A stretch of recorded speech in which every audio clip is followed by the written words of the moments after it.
This place was once full of activity, a place of social enjoyment, business, commerce. It was a place of education, pleasure, prosperity, and luxury. Now, it lies in ruins. This is Babylon city.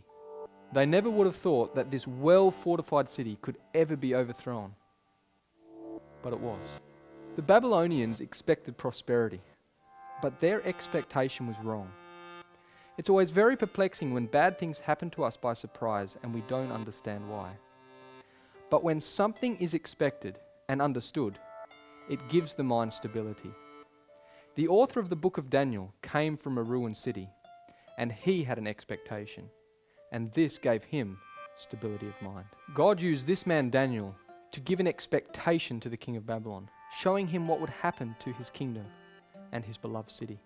God wants you and me to have an expected end, and he is using the book of Daniel to show us what to expect in these last days. Jeremiah 29 verse 11 tells us, "For I know the thoughts that I think toward you, saith the Lord, thoughts of peace and not of evil, to give you an expected end." God loves you and wants you to have an expected end. Unlike the Babylonians, we need to take heed to the warnings. I invite you to come with us as we go through the prophecies of Daniel, step by step, to see what God wants us to know.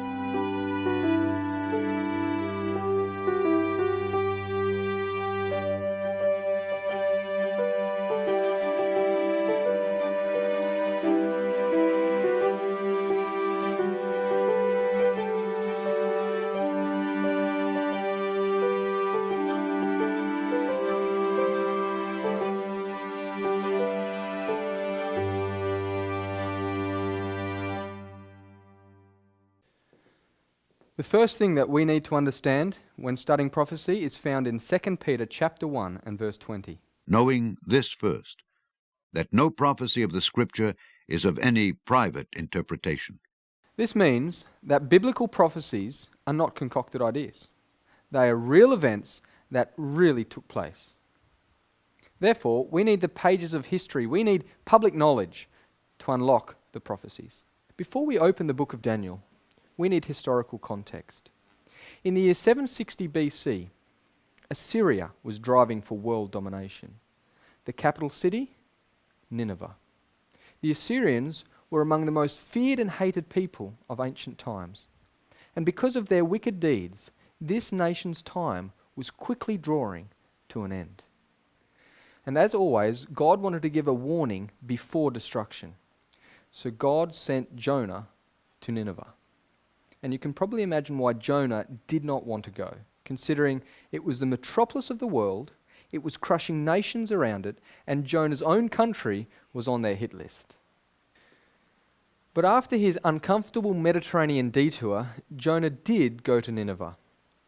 And the warning was heeded to. From king to peasant, all repented. And God turned away from the judgment that was to come upon Assyria. This warning was lost sight of.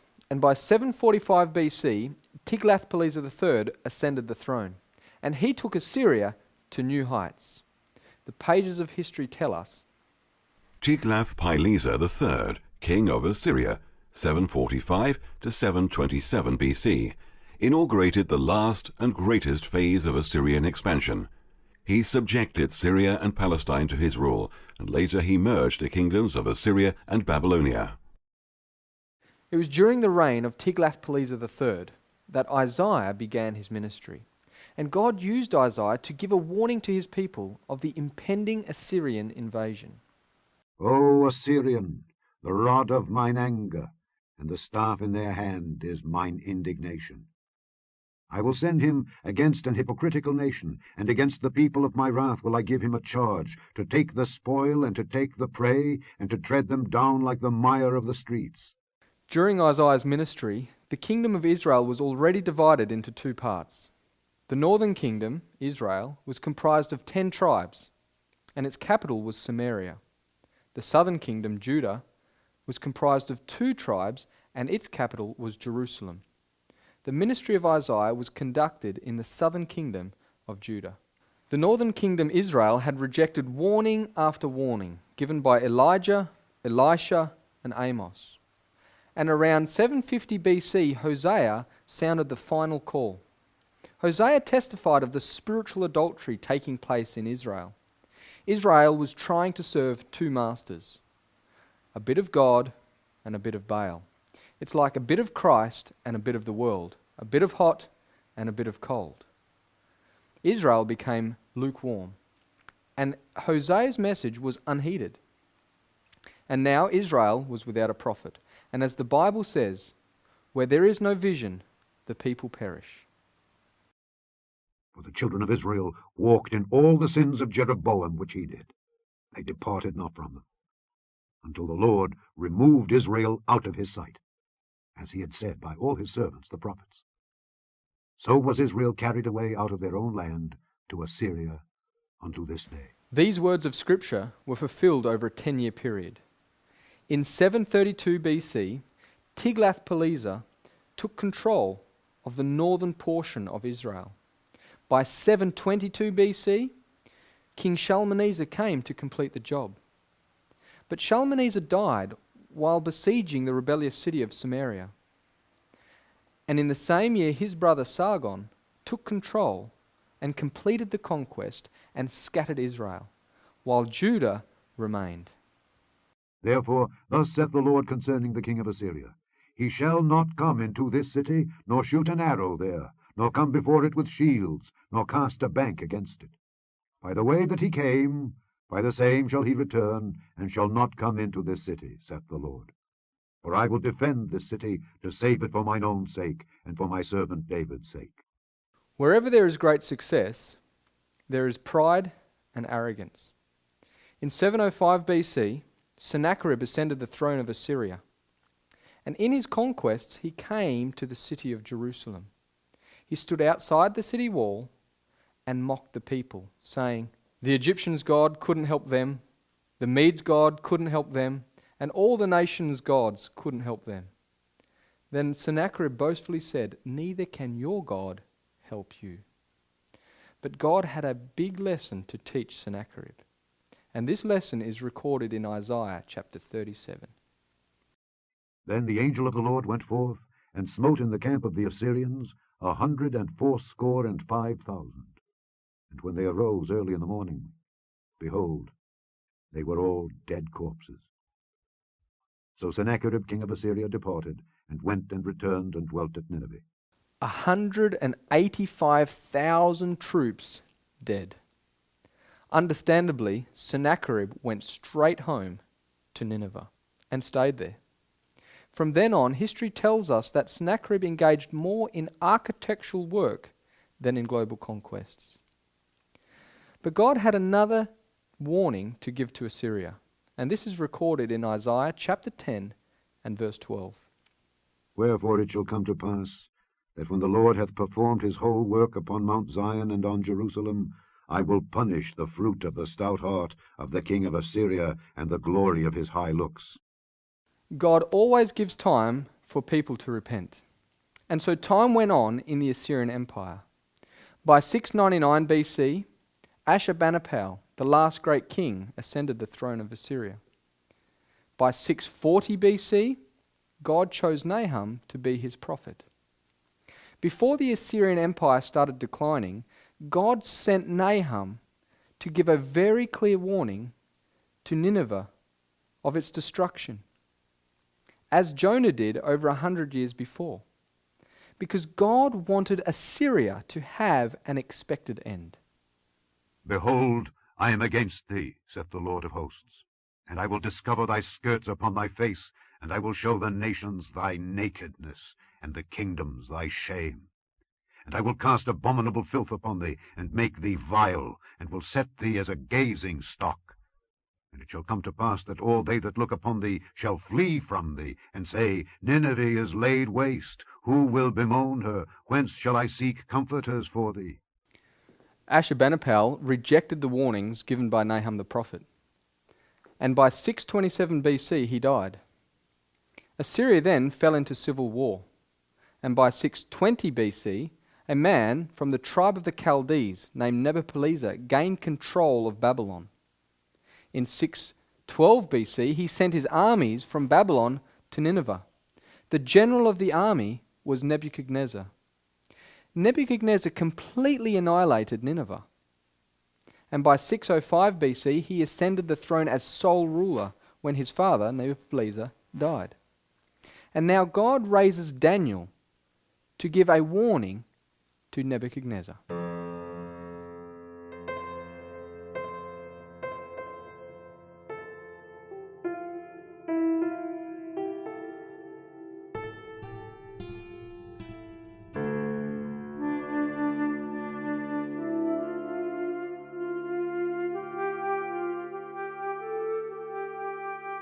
After Nineveh was destroyed in 612 BC, the Assyrian kingdom was divided into three main powers. Media controlled the north and northeast. Babylon controlled Elam and the plains of the Euphrates and the Tigris. Egypt controlled everything west of the Euphrates and North Africa. It was within this division that Egypt controlled that this city, Jerusalem, found herself paying homage to Egypt. The kingdom of Judah became a vassal unto the king of Egypt. This city trusted in Egypt for security, instead of trusting to the Most High that ruleth in the kingdoms of men. The divine record shows us this in 2 Kings 23. And Pharaoh Necho made Eliakim the son of Josiah king in the room of Josiah his father, and turned his name to Jehoiakim, and took Jehoahaz away. And he came to Egypt and died there. And Jehoiakim gave the silver and the gold to Pharaoh, but he taxed the land to give the money according to the commandment of Pharaoh. He exacted the silver and the gold of the people of the land, of every one according to his taxation, to give it unto Pharaoh Necho. The growing power and ambition of Babylon soon led to a clash with Egypt. The Babylonian crown prince Nebuchadnezzar was taking control from his aging father. In 607 BC, Nebuchadnezzar embarks on a military campaign. This campaign took them, among other places, to Carchemish. It was there that the armies of Egypt and Babylon met during 605 BC, which was the 4th year of Jehoiakim's reign over Judah. In this battle at Carchemish, Pharaoh Necho and Nebuchadnezzar fulfilled the words of God in Jeremiah chapter 46. The word of the Lord which came to Jeremiah the prophet against the Gentiles. Against Egypt, against the army of Pharaoh Necho king of Egypt, which was by the river Euphrates, in Carchemish, which Nebuchadrezzar king of Babylon smote in the 4th year of Jehoiakim the son of Josiah king of Judah. The word that the Lord spake to Jeremiah the prophet, how Nebuchadrezzar king of Babylon should come and smite the land of Egypt. Declare ye in Egypt, stand fast and prepare thee, for the sword shall devour round about thee. The Lord of hosts, the God of Israel, saith, Behold, I will punish the multitude of No, and Pharaoh, and Egypt, with their gods and their kings, even Pharaoh, and all them that trust in him. And I will deliver them into the hand of those that seek their lives, and into the hand of Nebuchadrezzar king of Babylon, and into the hand of his servants. Egypt and their allies were overcome and put to flight in a single battle. Nebuchadnezzar stripped Pharaoh of his conquests and drove him back into Egypt. The completeness of this victory is recorded in 2 Kings chapter 24. And the king of Egypt came not again any more out of his land, for the king of Babylon had taken from the river of Egypt unto the river Euphrates all that pertained to the king of Egypt. History tells us that after this victory, Nebuchadnezzar's father died on the 16th of August, 605 BC. Within 3 weeks, Nebuchadnezzar was back into Babylon and ascended the throne as sole ruler, although he was already joint ruler in 607 BC, 2 years before. It was during this military campaign that Nebuchadnezzar came to this city, Jerusalem, and besieged it. It was the 3rd year of Jehoiakim's reign over Jerusalem. This was the accomplishment of the first words of the book of Daniel. In the 3rd year of the reign of Jehoiakim king of Judah came Nebuchadnezzar king of Babylon unto Jerusalem, and besieged it. And the Lord gave Jehoiakim king of Judah into his hand, with part of the vessels of the house of God, which he carried into the land of Shinar to the house of his God, and he brought the vessels into the treasure house of his God. It would have been a hard thing to have lived here and witnessed the terrors of battle, seeing your beloved city and the temple destroyed, the treasures taken, and worst of all, the young, talented children of the royal house taken captive. But God had given Jerusalem a very clear warning of what to expect. He warned them through his prophet Isaiah 107 years beforehand. And this is found in 2 Kings chapter 20. And Isaiah said unto Hezekiah, Hear the word of the Lord. Behold, the days come that all that is in thine house, and that which thy fathers have laid up in store unto this day, shall be carried into Babylon. Nothing shall be left, saith the Lord. And of thy sons that shall issue from thee, which thou shalt beget, shall they take away, and they shall be eunuchs in the palace of the king of Babylon. The Hebrews were taken captive into Babylon in 606 BC. This marks the beginning of the 70-year prophecy spoken by Jeremiah the prophet. As Daniel and his 3 friends went into Babylon, they went via Haran, and thus they retraced the steps that Abraham originally made when he was called out of the land of the Chaldees. These young men would have been greatly discouraged as they went into Babylon. But you can imagine how much comfort they received by the words recorded here in Jeremiah. For thus saith the Lord, that after 70 years be accomplished at Babylon, I will visit you, and perform my good word toward you, in causing you to return to this place. For I know the thoughts that I think toward you, saith the Lord, thoughts of peace, and not of evil, to give you an expected end. Then shall ye call upon me, and ye shall go and pray unto me, and I will hearken unto you. And ye shall seek me and find me, when ye shall search for me with all your heart. And I will be found of you, saith the Lord, and I will turn away your captivity, and I will gather you from all the nations, and from all the places whither I have driven you, saith the Lord. And I will bring you again into the place whence I caused you to be carried away captive. Daniel and his 3 friends sought the Lord during this catastrophic event, and they found God to be a personal comfort and guide. Have you found God in your calamities?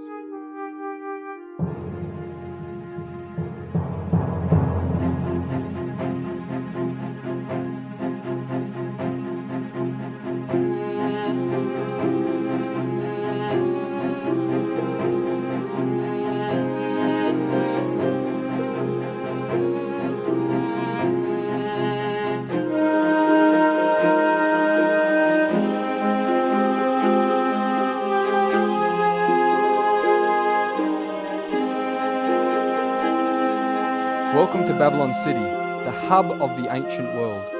Never before or after has there been a city like this. The Bible calls it the glory of kingdoms, the beauty of the Chaldees' excellency. On entering this city, Daniel and his companions were immediately placed in the Babylonian education system. In 603 BC, their 3rd year, they completed their education, and in the same year entered the service of the king. Nebuchadnezzar was in his 2nd year reign as sole ruler, which was his 4th year reign, according to Jewish chronology, commencing when he was joint ruler with his father. Events occurred that severely tested the integrity of these youthful Hebrews and proved to an idolatrous nation the power and faithfulness of God. And in the 2nd year of the reign of Nebuchadnezzar, Nebuchadnezzar dreamed dreams, wherewith his spirit was troubled, and his sleep brake from him. This remarkable dream made a deep impression upon the mind of Nebuchadnezzar, but he found it impossible to recall the particulars. History tells us why this was such a problem for the king. In Mesopotamia, the king was viewed as the cultic mediator between God and man. As head of all the priests of the country, he had important cultic functions at the New Year's festival. The king may be the recipient of a direct revelation of the will of a god. In Mesopotamia, the duty of the king to ascertain the will of the gods was more strongly emphasized. A directive of the gods could result from omens, dreams, or reading the entrails of offerings. All major undertakings of the king were dependent on directives of the god, who was to be consulted in advance. So forgetting the dream was like forgetting a direct revelation from God about future events. And that's exactly what it was. Then the king commanded to call the magicians and the astrologers and the sorcerers and the Chaldeans, for to show the king his dreams. So they came and stood before the king. The king called for all the spiritualistic groups in Babylon, but not for Daniel and his friends. Why? Because they did not belong to such classes of people. The king offered great rewards for revealing the dream, or a gruesome death for failing to fulfill his demands. The king did not get his request. For this cause the king was angry and very furious, and commanded to destroy all the wise men of Babylon. And the decree went forth that the wise men should be slain. And they sought Daniel and his fellows to be slain. After this decree, Daniel secured extra time from the king. The sacred record tells us that he returned home, informed his companions, and they sought the Lord to unveil the dream to them. Then was the secret revealed unto Daniel in a night vision. Then Daniel blessed the God of heaven. Daniel answered and said, Blessed be the name of God forever and ever, for wisdom and might are his. One thing that Daniel realized in this dream that we also need to realize is that God is the ruling power in the affairs of this world. He sets up kings and removes kings to fulfill his own purpose. Daniel had utmost confidence in what God had shown him. He didn't go to the king asking, Is this your dream? Instead, he gave God thanks for showing him the king's matter. Then Arioch brought in Daniel before the king in haste, and said thus unto him, I have found a man of the captives of Judah that will make known unto the king the interpretation. Daniel declares plainly to King Nebuchadnezzar that the source of all wisdom, knowledge, and understanding of future events doesn't come from him, but comes from the God of heaven, and that the purpose of God in giving him this dream was to reveal what shall be in the latter days. Daniel then related the dream. Thou, O king, sawest, and behold, a great image. This great image, whose brightness was excellent, stood before thee, and the form thereof was terrible. This image's head was of fine gold, his breast and his arms of silver, his belly and his thighs of brass, his legs of iron, his feet part of iron, and part of clay. Thou sawest till that a stone was cut out without hands, which smote the image upon his feet that were of iron and clay, and brake them to pieces. Then was the iron, the clay, the brass, the silver, and the gold broken to pieces together, and became like the chaff of the summer threshing floors, and the wind carried them away, that no place was found for them. And the stone that smote the image became a great mountain, and filled the whole earth.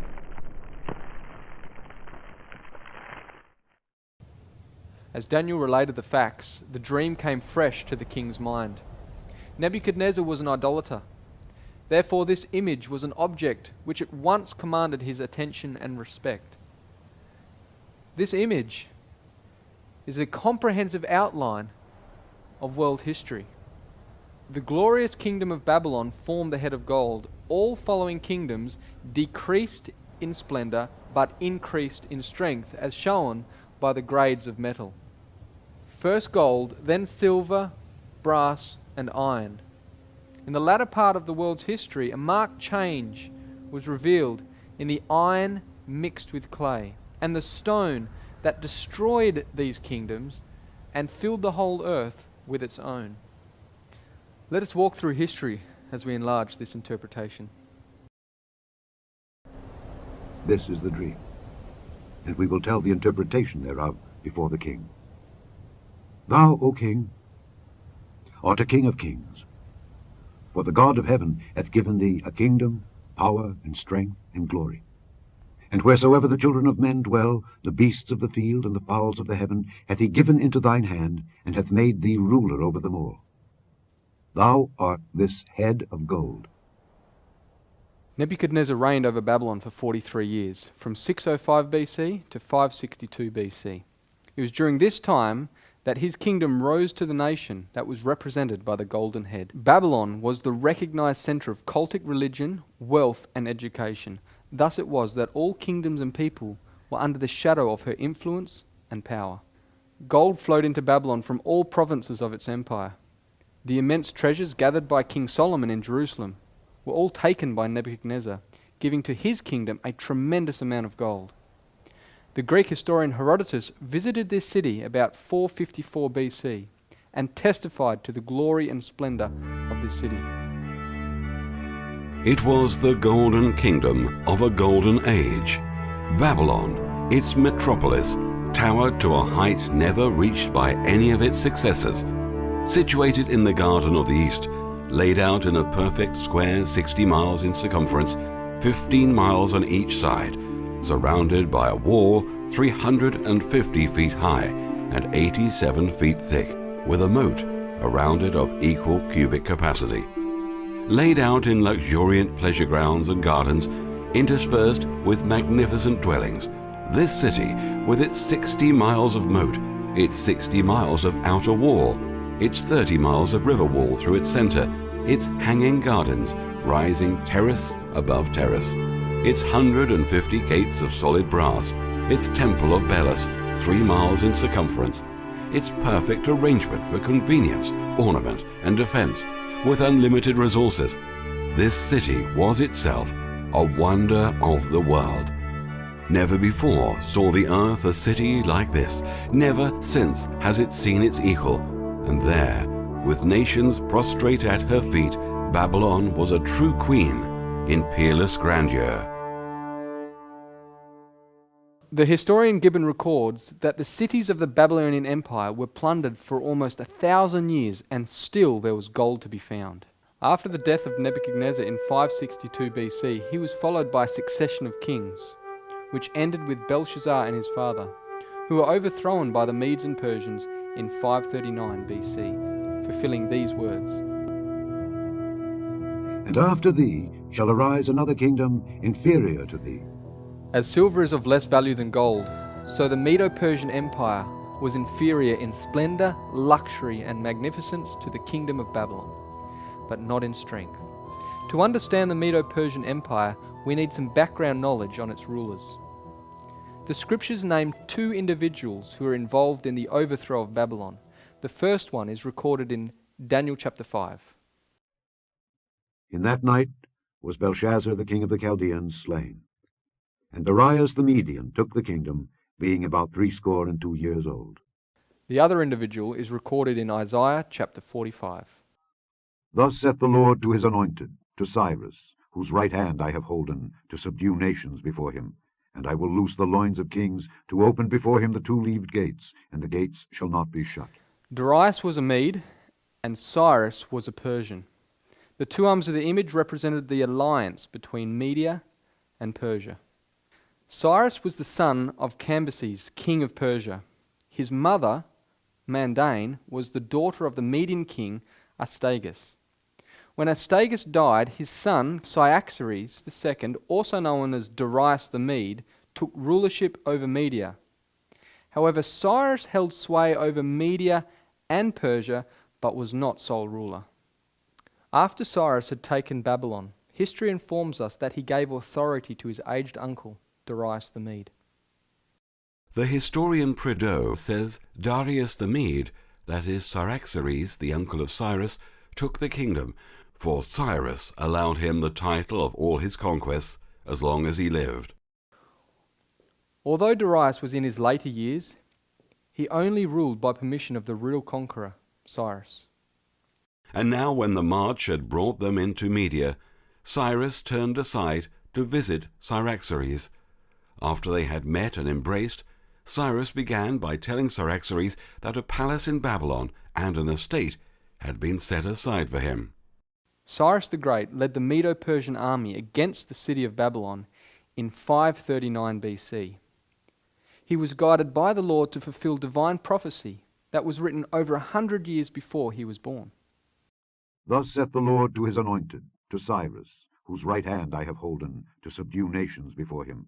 And I will loose the loins of kings, to open before him the 2-leaved gates, and the gates shall not be shut. I will go before thee, and make the crooked places straight. I will break in pieces the gates of brass, and cut in sunder the bars of iron. And I will give thee the treasures of darkness, and hidden riches of secret places, that thou mayest know that I, the Lord which called thee by thy name, am the God of Israel. Not only does God tell of Cyrus's name before he was born, but he also ordained the method of conquering the great city Babylon. Cyrus diverted the river Euphrates, enabling him to march under the wall and through the gate that was left open. However, by this time the trenches were dug. And Cyrus heard that it was a time of high festival in Babylon, when the citizens drink and make merry the whole night long. As soon as the darkness fell, he set his men to work. The mouths of the trenches were opened, and during the night the water poured in, so that the riverbed formed a highway into the heart of Babylon. When the great stream had taken to its new channel, Cyrus ordered his Persian officers to bring up their thousands, horse and foot alike, the allies to follow in their old order. They lined up immediately, and Cyrus made his own bodyguard descend into the dry channel first, to see if the bottom was firm enough for marching. After Darius had put Daniel in the lion's den, he died in 536 BC, leaving Cyrus sole ruler over the empire. Cyrus was a believer in religious liberty, and in the same year, 536, he made his famous decree allowing the Jews to return home to Jerusalem, undoing what Nebuchadnezzar had done in 606 BC when he first besieged Jerusalem and took the Jews captive into Babylon, thus completing the prophecy spoken by Jeremiah. For thus saith the Lord, that after 70 years be accomplished at Babylon, I will visit you, and perform my good word toward you in causing you to return to this place. After the death of Cyrus, his son Cambyses II ruled for 7 years, from 530 to 523 BC. In 522, his younger brother Smerdis held the scepter for 7 months. Then in 521 BC, Darius the Persian, also known as Darius the Great, ascended the throne. It was under his rulership that the empire answered most fully to the silver of the great image. He also expanded the empire to its height. Darius conducted the introduction of a universal currency, the daric. Darius applied the coinage system as a transnational currency to regulate trade and commerce throughout his empire. Early in his reign, Darius wanted to organize the loosely organized empire with a system of taxation. To do this, Darius created 20 provinces and specified fixed tributes that the satrapies were required to pay in daric. There were 2 types of daric, a gold and a silver. Only the king could mint gold darics. Important generals and satraps minted silver darics, thus making the silver daric the most prevalent by far. The daric was a major boost to international trade. Trade goods such as textiles, carpets, tools, and metal objects began to travel throughout Asia, Europe, and Africa. To further improve trade, Darius built a royal highway, a postal system, and Phoenician-based commercial shipping. During Darius's Greek expedition, he had begun construction projects in Susa, Egypt, and Persepolis. He had linked the Red Sea to the River Nile by building a canal, which ran from modern Zacchaeus to modern Suez in 497 BCE. Darius also built a canal to connect the Red Sea and the Mediterranean. Thus, silver poured into Persepolis, the capital of the empire. This silver-rich kingdom became a true pioneer in global economy. It was this King Darius that gave the second decree to rebuild Jerusalem. After his death, Xerxes, the husband of Queen Esther, became extremely wealthy as a result of this inherited economy. Xerxes was succeeded by Artaxerxes, who gave the third decree to restore and rebuild Jerusalem in 457 BC. After his death, Medo-Persia continued for another 93 years, ending with Darius III, who lost the kingdom to Alexander the Great in 331 BC.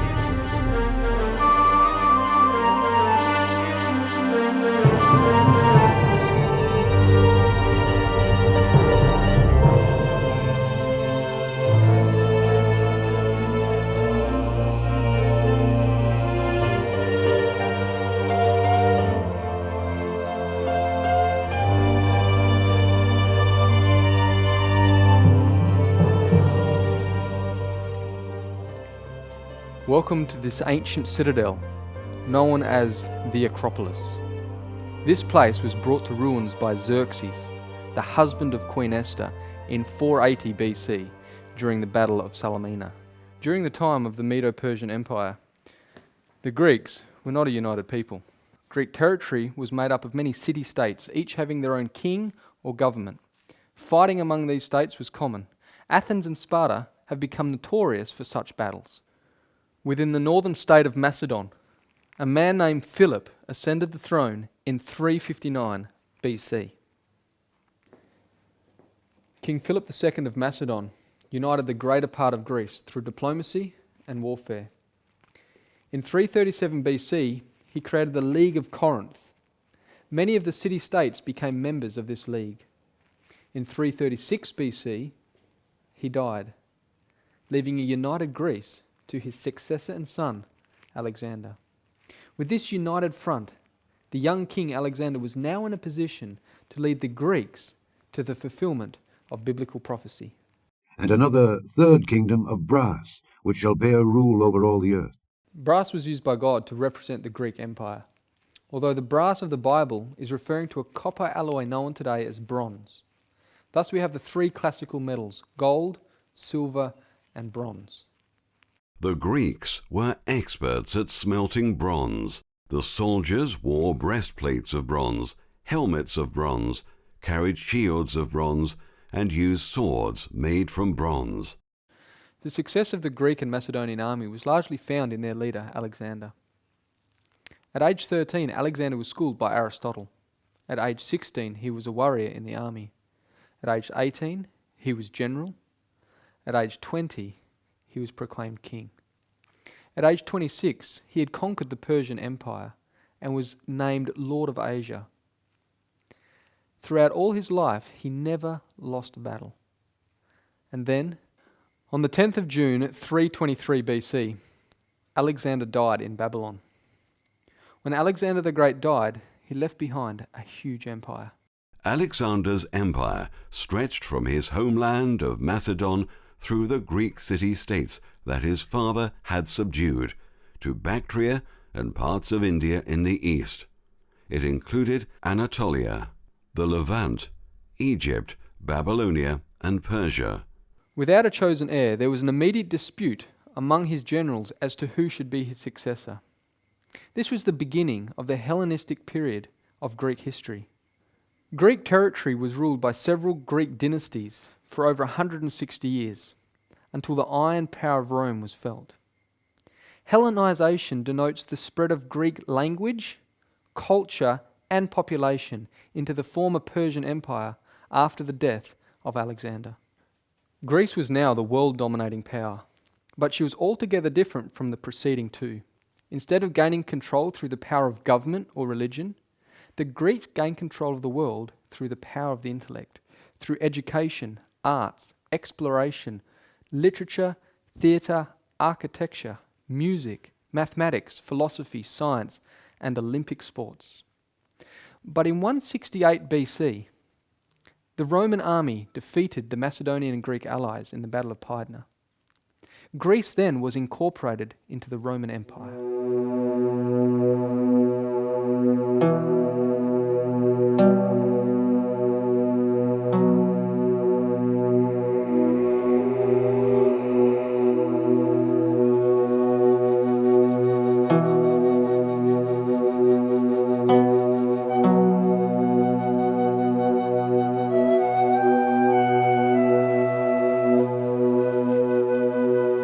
So far, God has used metals to represent three kingdoms with perfect accuracy. We will now see why God chose iron to represent the fourth. And the fourth kingdom shall be strong as iron, for as much as iron breaketh in pieces and subdueth all things.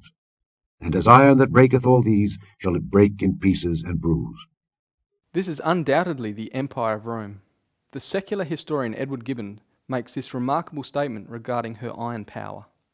The arms of the Republic, sometimes vanquished in battle, always victorious in war, advanced with rapid steps to the Euphrates, the Danube, the Rhine, and the ocean, and the images of gold or silver or brass that might serve to represent the nations and their kings were successively broken by the iron monarchy of Rome. Rome was the largest and longest lasting of all preceding kingdoms. The iron in the image shows us that Rome will last until the end of Earth's history. However, there are two phases of iron. One is iron alone, the other is mixed with miry clay.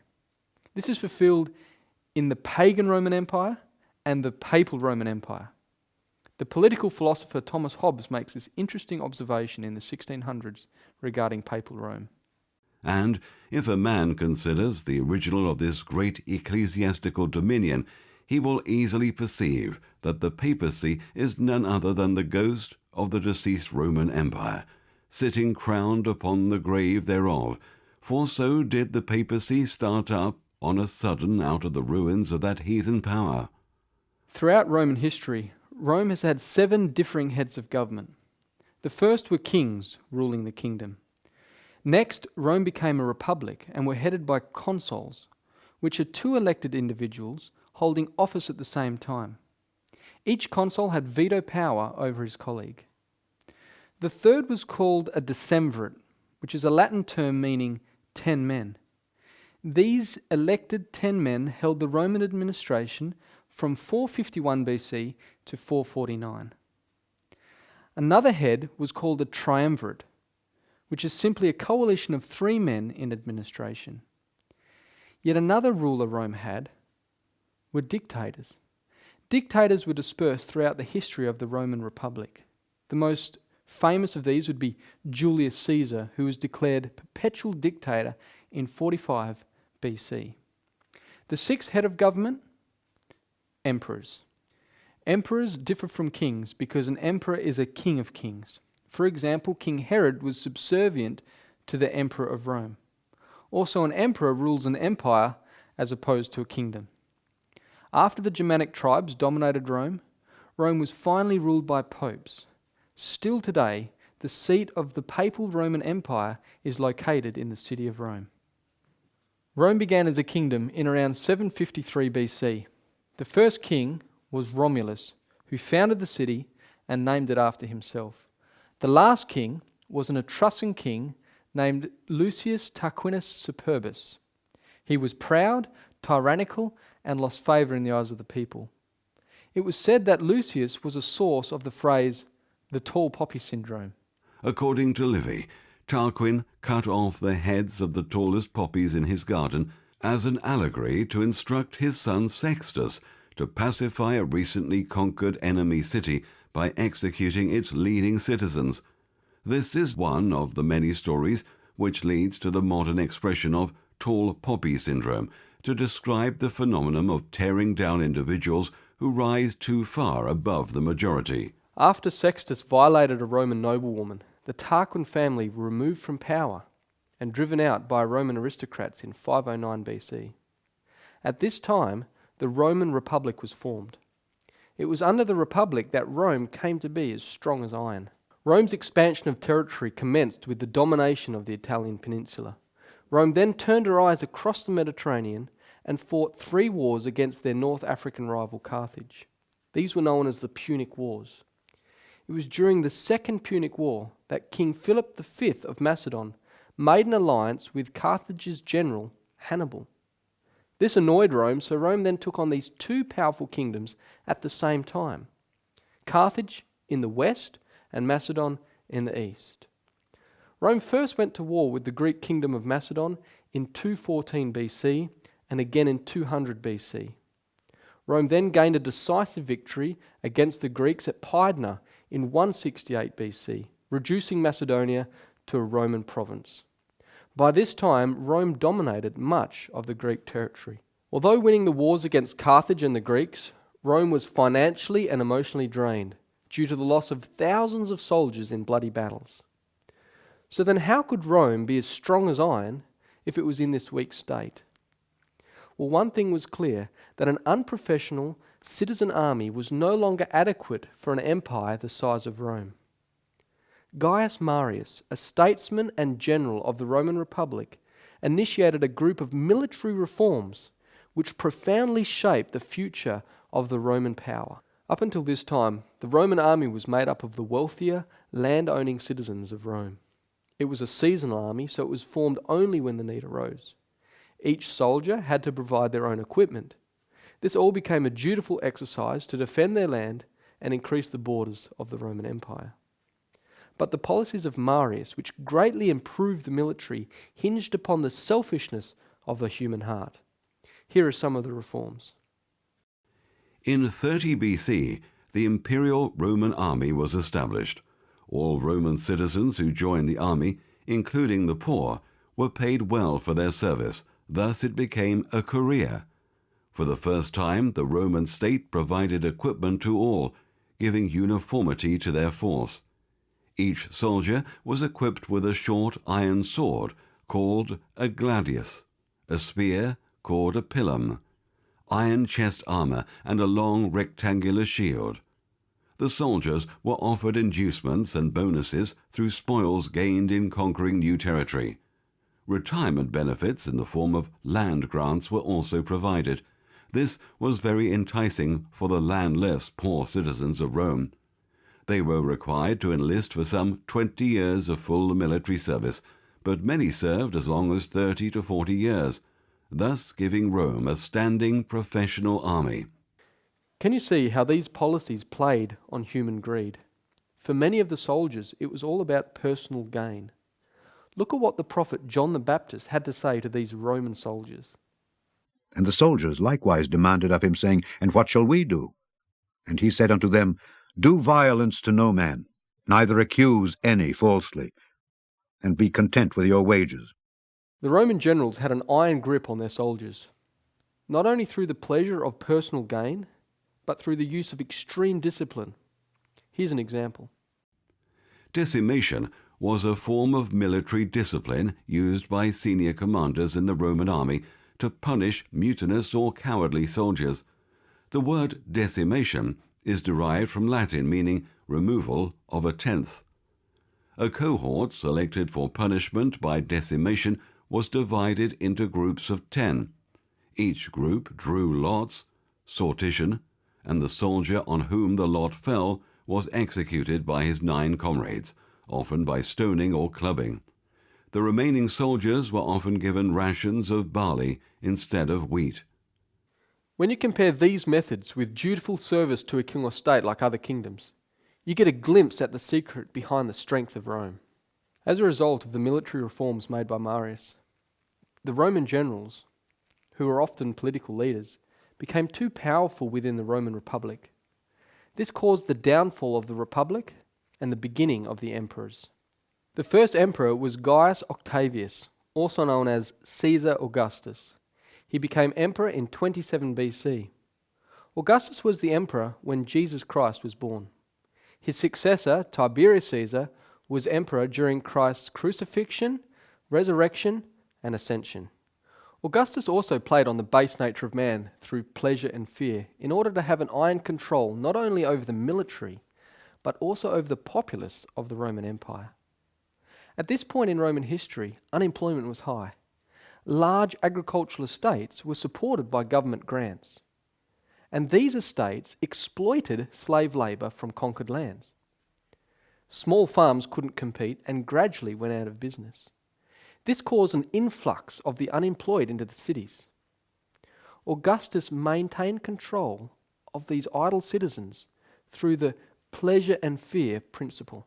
The Emperor Augustus was well aware of this risk and was keen to keep the poorest plebeians happy enough and reasonably well fed so that they would not riot.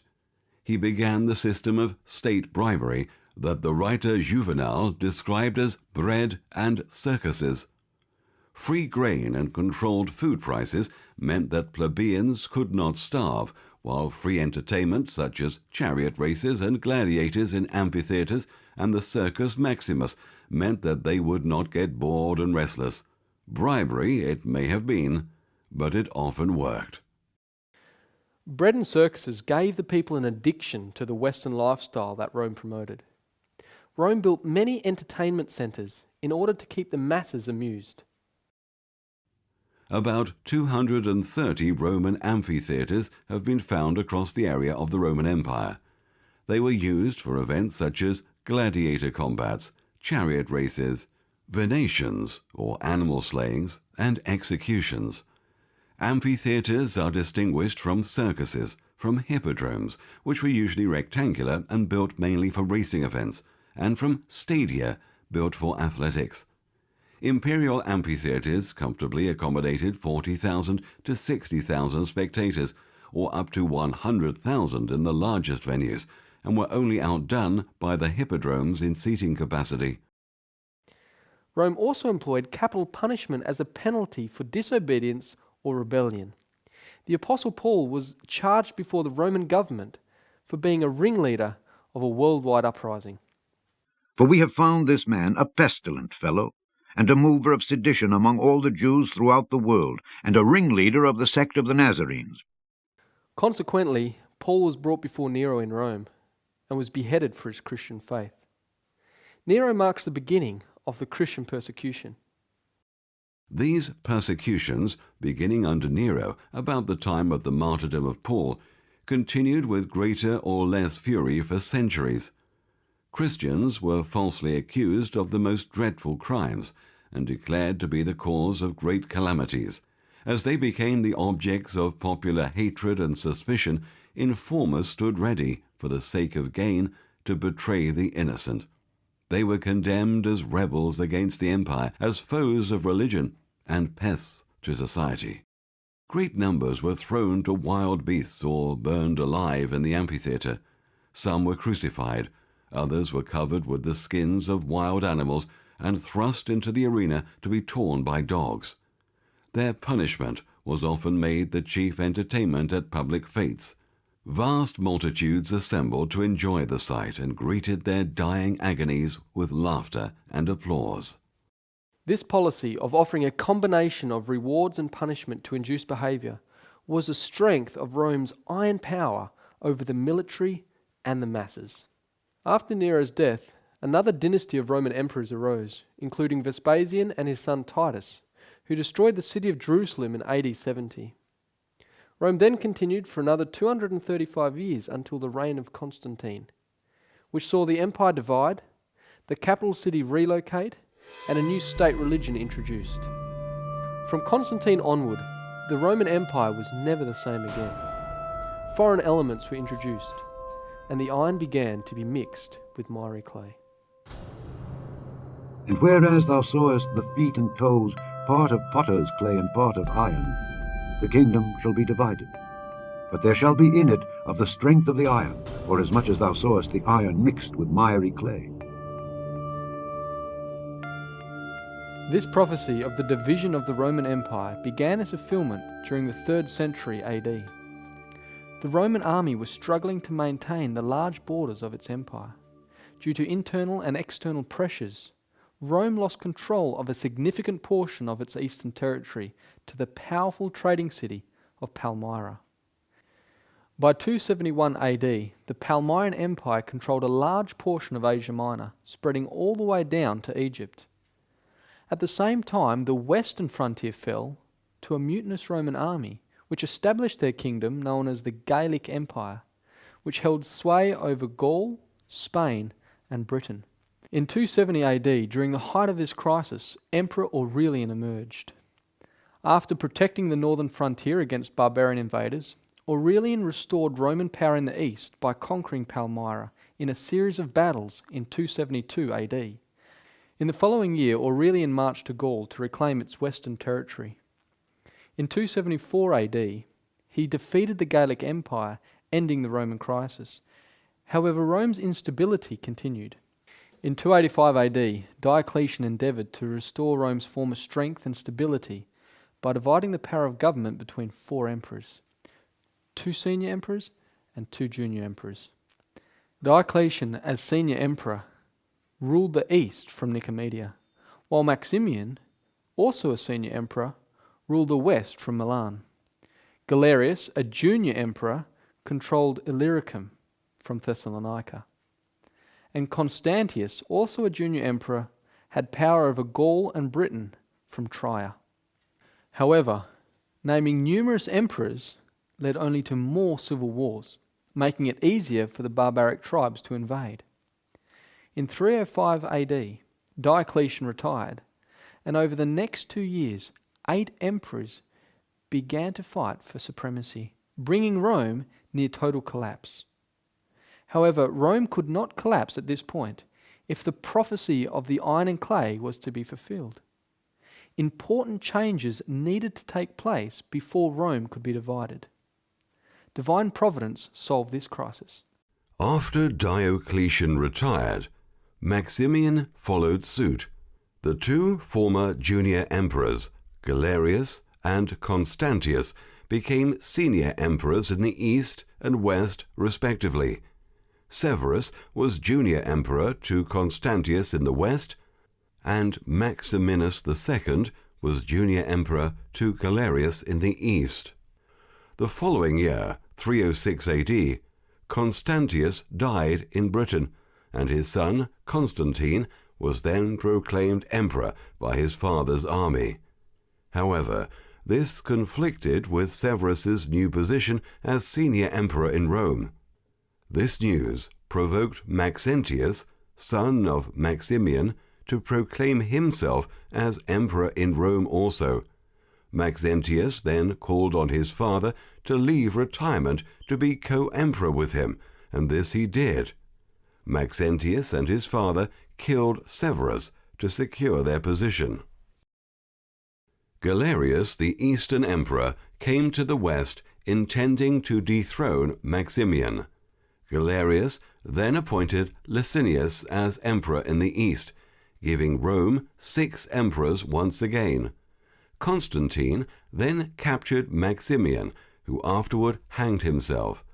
A number of months later, Galerius died, leaving the Roman Empire with 4 emperors.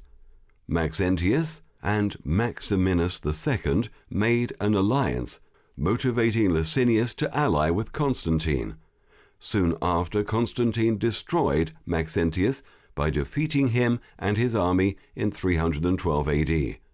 Months later, Licinius defeated Maximinus and his army, which led Maximinus to commit suicide, leaving only 2 emperors in power. Constantine then went to war against Licinius, finally executing him and becoming sole ruler over the entire Roman Empire. The eastern regions were united with those of the west, and the whole body of the Roman Empire was graced by a single and supreme ruler. Constantine the Great was Rome's last emperor to rule the entire empire. This was necessary to fulfill biblical prophecy. Constantine made some very important changes that were like seeds to spring up in a Roman government of a different kind.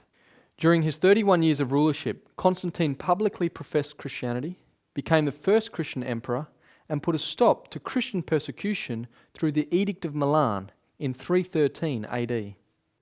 When you see that this has been granted to Christians by us, your worship will know that we have also conceded to other religions the right of open and free observance of their worship for the sake of the peace of our times, that each one may have the free opportunity to worship as he pleases. This regulation is made that we may not seem to detract from any dignity of any religion. Constantine also greatly favoured the church in Rome and flattered the bishops, donating land and wealth to the church. It was the aim of Constantine to make theology a branch of politics. It was the hope of every bishop in the empire to make politics a branch of theology. Constantine made theology a branch of politics by acting as supreme judge to solve doctrinal divisions within the church, even though he wasn't baptized. He dealt with the Donatist schism in North Africa by 320 AD. He also called and presided over the Council of Nicaea in 325 AD, attempting to solve the Godhead schism between Arianism and Trinitarianism. In 321 AD, Constantine issued his famous Sunday Edict. Constantine, Emperor Augustus, to Helpidius. On the venerable day of the sun, let the magistrates and people residing in cities rest, and let all workshops be closed. In the country, however, persons engaged in agriculture may freely and lawfully continue their pursuits, because it often happens that another day is not so suitable for grain sowing or vine planting, lest by neglecting the proper moment for such operations the bounty of heaven should be lost. Constantine also shifted the political capital from Rome to Byzantium, which he renamed Constantinople. This gave the Bishop of Rome more freedom to exercise civil authority within the city of Rome. So it was that Constantine opened the door of the state to the clergy.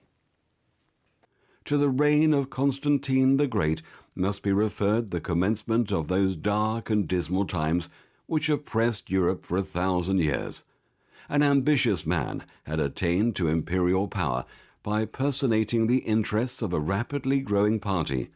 The unavoidable consequences were a union between the church and the state, a diverting of the dangerous classes from civil to ecclesiastical paths, and the decay and materialization of religion. This joining of church and state was an irresistible temptation to the bishops of Rome. The bishops believed that pagan Rome was the oppressor of the Christians, as Egypt was the oppressor of the Israelites, and that Constantine was to the Christians as Moses was to the children of Israel.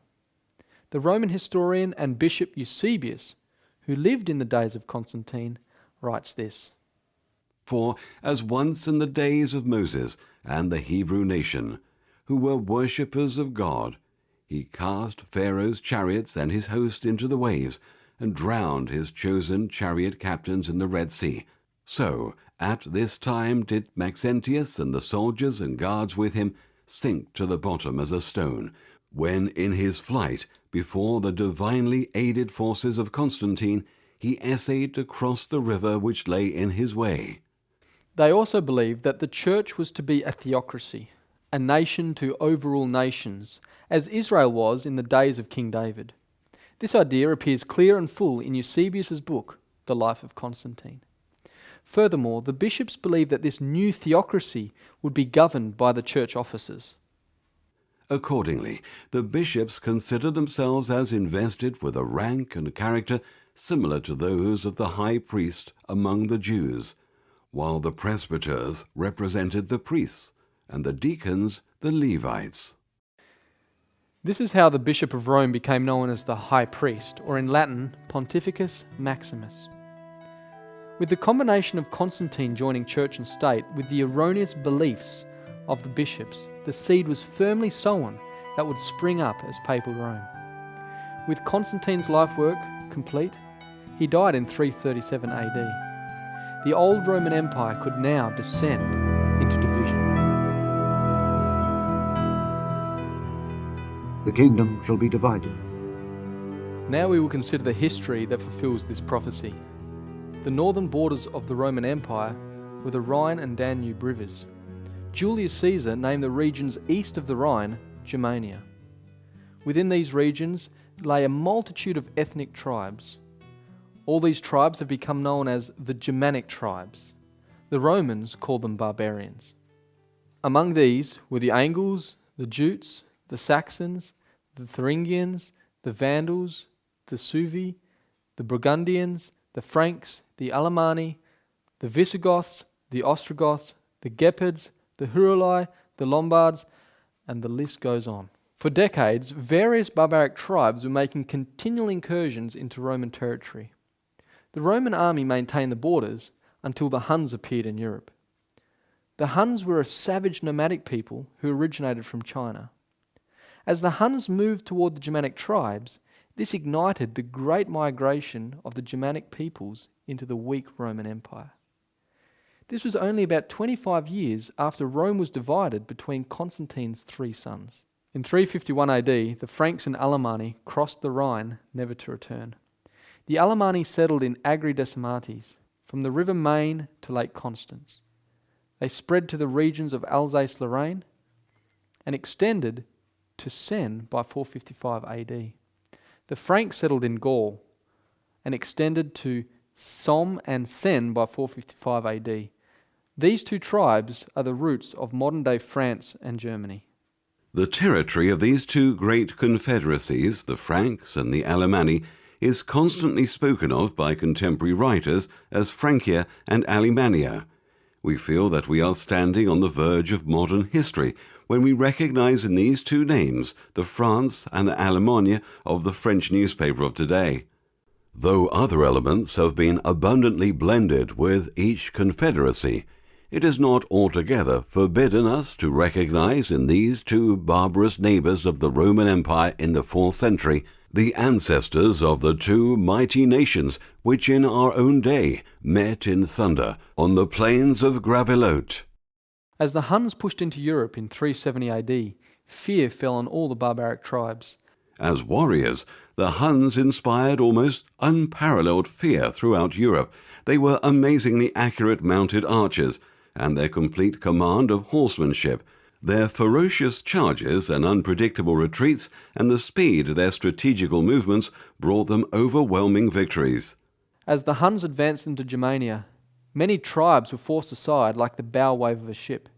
The Alani were dispersed and joined other Germanic tribes.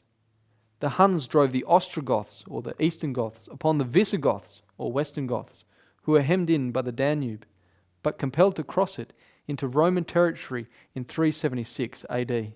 As a band of refugees, the Visigoths looked to the Eastern Roman Emperor for safety.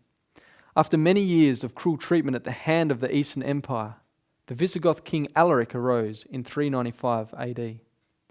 Alaric led his people through Pannonia and into Milan by 408. Next, he advanced down the peninsula and sacked Rome in 410 AD. The Visigoths then moved into southern Gaul and finally settled in Spain by 466 AD. Their depredations culminated in the sack of Rome in 410.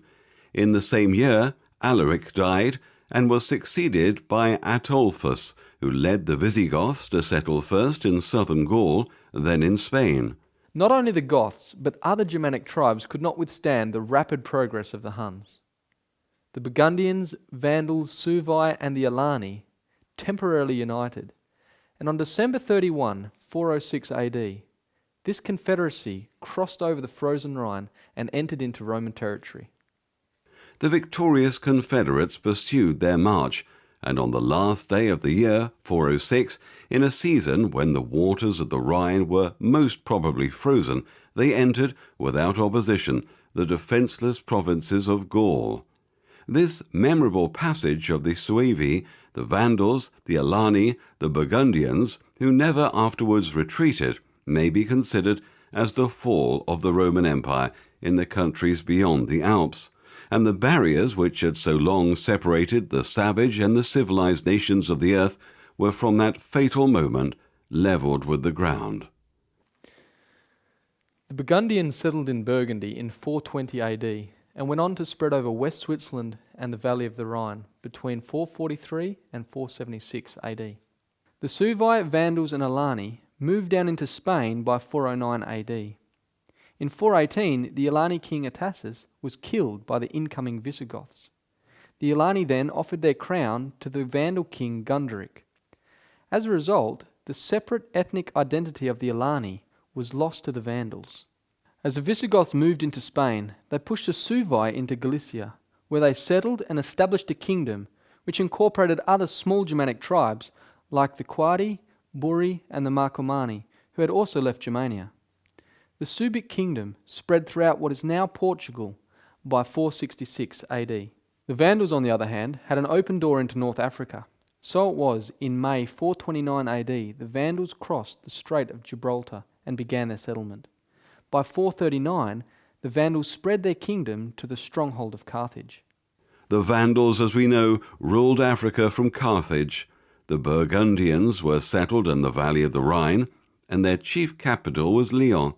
The Suevi held the greater part of southern and western Spain, and their capital was Astorga. While Spain was being overtaken, Rome pulled back its troops from Britain by 409 AD in order to protect territory closer to Rome. This action made the Roman British people vulnerable. Some Celtic tribes immediately took advantage of this situation. The Picts invaded from the north and the Scots from the west. However, the Celtic people were about to meet their match. A number of Germanic tribes had their sights set on Britain. The Saxons were invited by the Britons to help fend off the Picts and the Scots. So it was that the Saxons arrived on British soil. They came by invitation of Vortigern, king of the Britons. The king gave them land in the southeast of the country, on condition that they should fight against the Picts, and they did fight, and had the victory wheresoever they came. And then they sent for the Angles, and told them of the worthlessness of the people, and the excellences of the land. This is the Saxon narrative.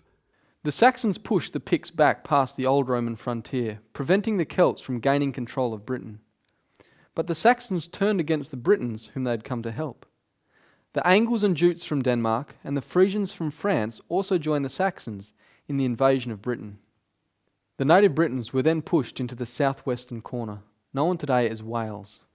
The Angles and Saxons then dominated the British island. So it is from 449 AD that the history of Angleland, or England, begins. 4 years after the Saxons placed their feet on British soil, the kingdom of Attila the Hun came to a sudden stop in 453 AD. As you have seen, many of the Germanic tribes escaped the Huns by migrating into Roman territory, but not all. The Hunnic kingdom dominated and incorporated many tribes like the Gepids, the Thuringians, the Lombards, the Ostrogoths, the Huruli, and the Rugian. When Attila the Hun died on his wedding night, his large empire practically vanished, giving independence to the tribes once under his control. In 453 AD, the Ostrogothic kingdom established themselves within the borders of the Roman Empire in the lands of Pannonia. When the Hunnish Empire broke in pieces on the death of Attila, AD 453, the East Goths recovered their full independence. They now entered into relations with the empire and settled on lands in Pannonia. Likewise, the Lombards regained their freedom after the death of Attila the Hun. Attila's sudden death, either by hemorrhage or the vengeance of his Burgundian bride, checked the progress of the Hunnish Empire. The Ostrogoths, the Gepidi, and the Langobards obtained their independence after a severe struggle, whilst the remains of the nomadic Huns were lost in the rich pastoral steppes of southern Russia. The Lombards first settled within the Roman territory of Noricum in 453 AD. The Thuringians filled some of the void left in Germania by the Great Migration, but did not settle within Roman territory. The Gepids were overthrown by the Ostrogoths, Lombards, and an Asian tribe called the Avars. The Rugians also settled outside of Roman territory. Lastly, in 475 AD, the Heruli moved into Italy under their king Ottoscar. Ottoscar overthrew the last Roman emperor, Romulus, in 476 AD, becoming the first barbarian king over Italy. Odoacer was the first barbarian who reigned in Italy over a people who had once asserted their just superiority above the rest of mankind. Rome was finally divided in 476 AD. 10 kingdoms, 10 distinct and independent nations, no more, no less, had fixed themselves within the boundaries of the old Roman Empire. And the prophecy that was spoken and written more than 1,000 years before was literally fulfilled.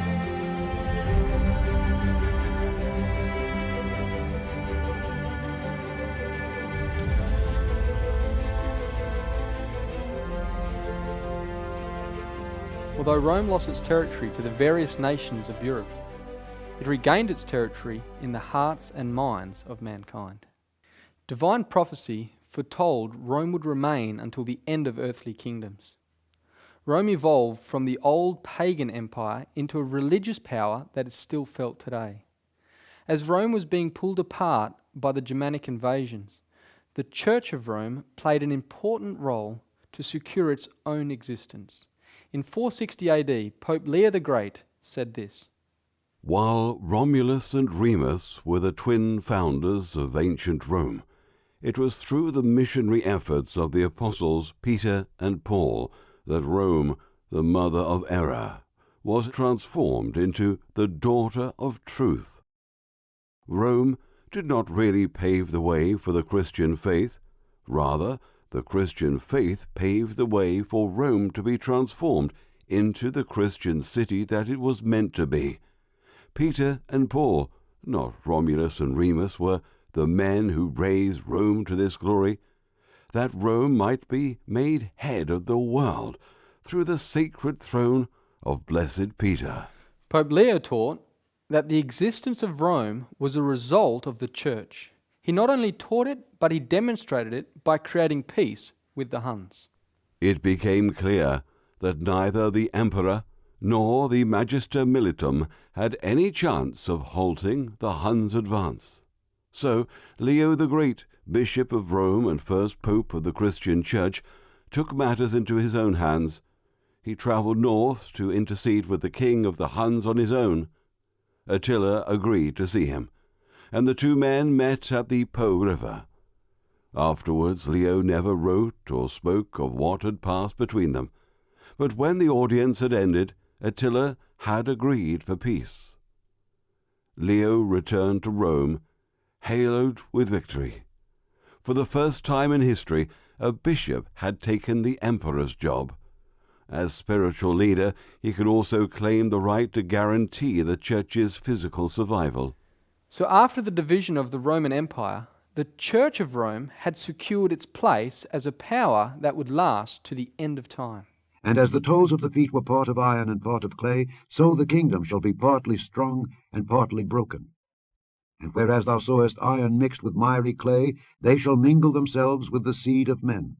But they shall not cleave one to another, even as iron is not mixed with clay. Since the fall of the Roman Empire, many attempts to unite the nations into one distinct nation have been made. However, the prophecy simply states, "But they shall not cleave one to another, even as iron is not mixed with clay." In 711 AD began an Islamic invasion of the old Roman Empire's territory. The Muslim power gained control of North Africa, Spain, Portugal, and part of France, but failed to subdue the entire region. In 768, Charlemagne, King of France, expanded his territory and became the protector of Papal Rome. He made incursions into Muslim Spain and removed the Lombards from power in Italy. Papal Rome established the Holy Roman Empire in an attempt to recreate the old Empire of Rome. In so doing, the Pope crowned Charlemagne the first emperor of the Holy Roman Empire in December 25, 800 AD. The Holy Roman Empire wasn't actually Roman or holy, nor was it a true empire, and failed completely at uniting Europe under one government. The territories making up the empire lay predominantly in Central Europe. At its peak in 1050, under Emperor Henry III, it included the Kingdom of Germany, the Kingdom of Bohemia, the Kingdom of Italy, and the Kingdom of Burgundy. The last Holy Roman Emperor was Francis II, who abdicated and dissolved the empire in 1806 during the Napoleonic Wars. In 1554, Spain emerged as a dominant power under King Philip II. Through marriage, wars, and diplomacy, King Philip gained power over a large portion of Europe. While King of Spain, he became King of Portugal. Through marriage to Queen Mary, he became King of England, Ireland, and claimed to be King of France. He was heir of the Duchy of Burgundy and was lord of 17 provinces of the Netherlands, plus many other titles. When his wife Queen Mary died, he lost his kingship over England. After being rejected by Queen Elizabeth I for marriage, he attempted to regain his power by sending the invincible Spanish Armada against England. The Spanish Armada was pushed north by the English fleet and was shipwrecked off the west coast of Ireland by a violent storm, destroying Spain's chance of uniting the various nations under one flag. Napoleon was the next to attempt the uniting of Europe. In 1814, his borders reached their extent. However, as with the Spanish Armada, his plans were thwarted by bad weather. In 1814, his army was defeated at the Battle of Waterloo.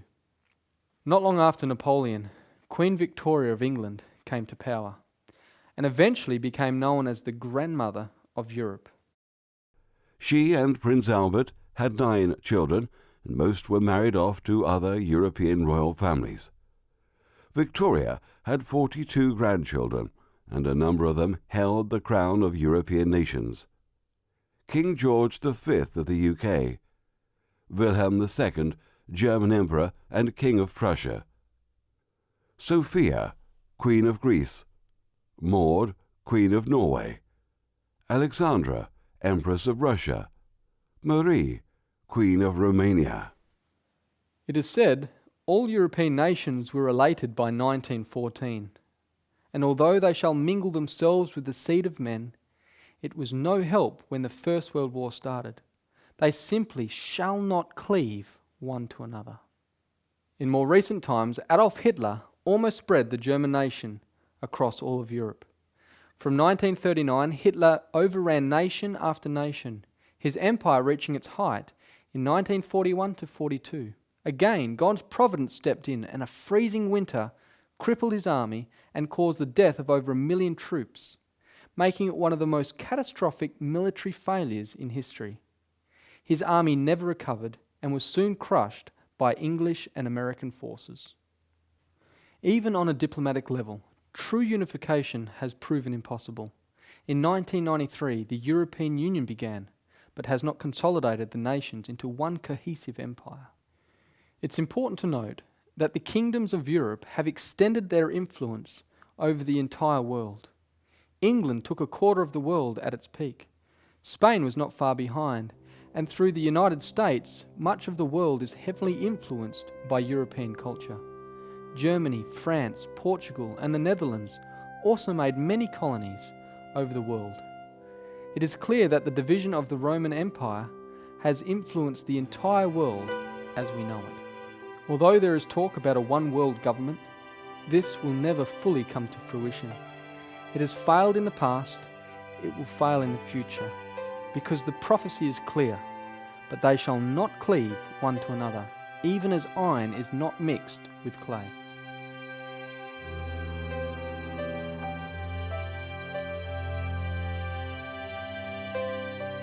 The climax of the prophecy is here brought to view. When the history of nations is considered, it is very clear that kingdoms come and kingdoms go. But here is presented a kingdom that will not be destroyed. And in the days of these kings shall the God of heaven set up a kingdom which shall never be destroyed. And the kingdom shall not be left to other people, but it shall break in pieces and consume all these kingdoms, and it shall stand forever. The reason for this is found in the next verse. Forasmuch as thou sawest that the stone was cut out of the mountain without hands, and that it brake in pieces the iron, the brass, the clay, the silver, and the gold, the great God hath made known to the king what shall come to pass hereafter. That it was cut out without hands is the reason given that it will never be destroyed. What is the stone, and what is meant that it was cut out without hands?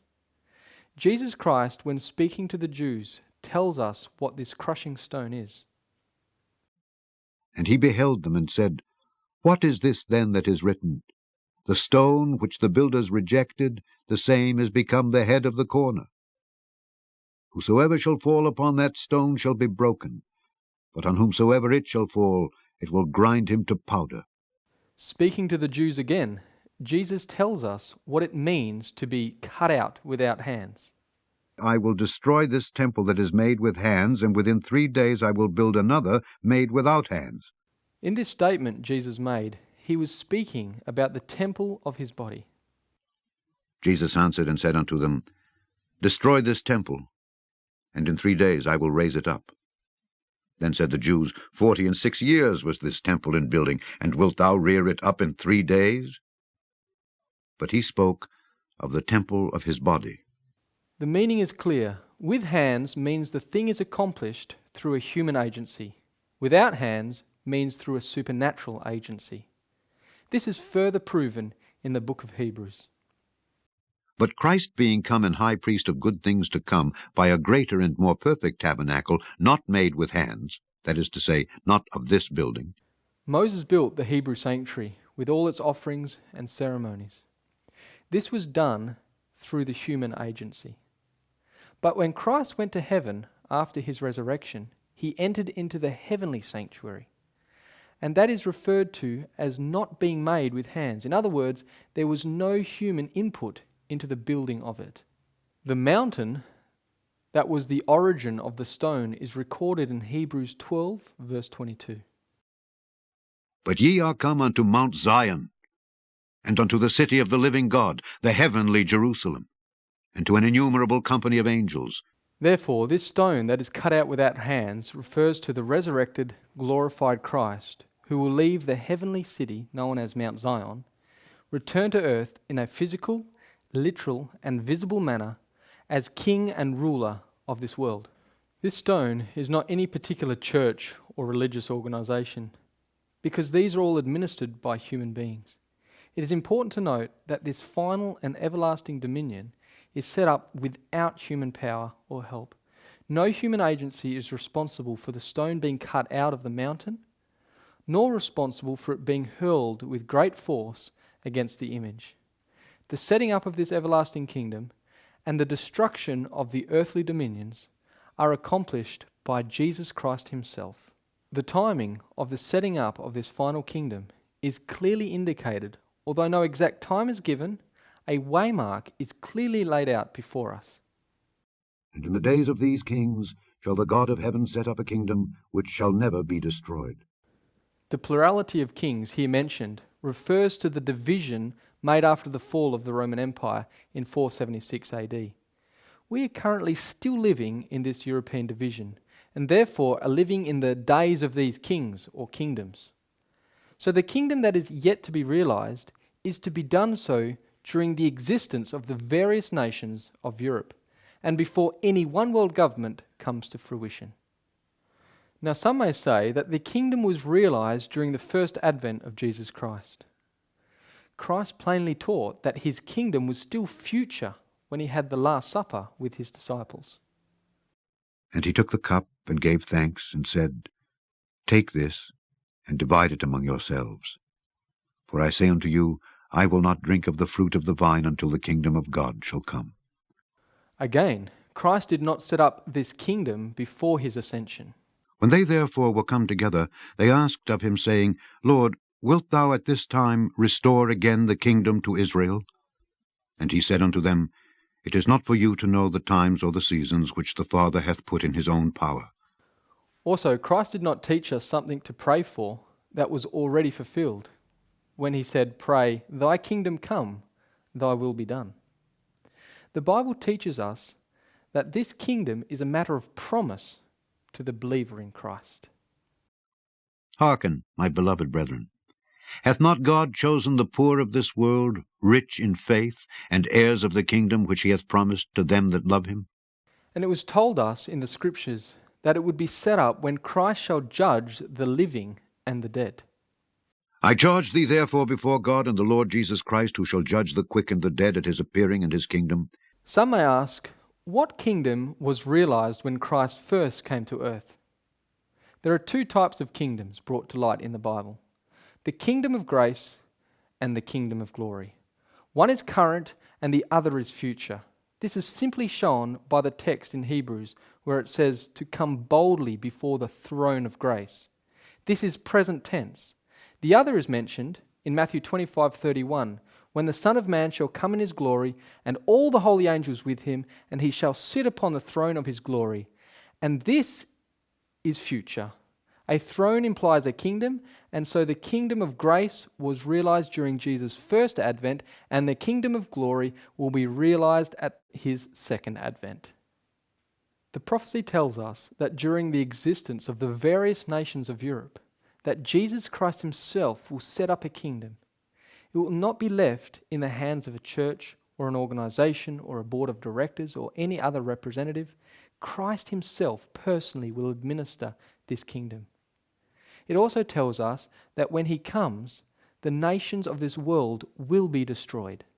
This is the time when all wickedness and evil will cease to rule our world. Looking at the history of the world as we have done, there has only been war, bloodshed, and wickedness. And mankind does not have the capacity to develop a righteous kingdom in this world. At the time of the destruction of the nations, Babylon, Persia, Greece, and Rome will lose all the legacy they have left behind, and it is then that the gold and silver, brass and iron will cease to exist in all things. While Babylon, Persia, Greece, and Rome do not have dominion, what they have done while they had dominion is still present in our world today. Babylon, the source of cultic religion and spiritualism, is alive and well today. Persia, that pioneered the principles of rulership through global economy and worldwide trade, is also very prominent today. Greece introduced philosophy and mind culture, coupled with sports and Olympic Games, that has never been lost in our world. Rome, with the principles of an iron government, clothed in the garb of democracy and republicanism, is also alive and well today. However, when Jesus Christ comes, all this, the gold and the silver, the brass and the iron, will be destroyed and forgotten in the kingdom to come. Then was the iron, the clay, the brass, the silver, and the gold broken to pieces together, and became like the chaff of the summer threshing floors, and the wind carried them away, that no place was found for them. After the nations have been blown away, and the earth has been cleaned from their existence, then Mount Zion will fill the whole earth. The stone that smote the image became a great mountain and filled the whole earth. God has made a guarantee that that which is yet to take place is sure to happen, and the prophecy is true and faithful. Daniel gives this guarantee to the king of Babylon. The great God hath made known to the king what shall come to pass hereafter. And the dream is certain, and the interpretation thereof sure. The prophecy has been accurate for well over 2,000 years, and it would be very unwise to dismiss the last part of the prophecy as untrue. In the book of Psalms, it gives us good instruction as to the last part of Daniel chapter 2. It is better to trust in the Lord than to put confidence in man. It is better to trust in the Lord than to put confidence in princes. The instruction was to trust the Lord. The center verse of the King James Bible is Psalms 118 verse 8. It is better to trust in the Lord than to put confidence in man. God loves you and wants you to have an expected end. Unlike all the nations before us, we need to take heed to the warnings so that we can be with Christ in his glorious kingdom.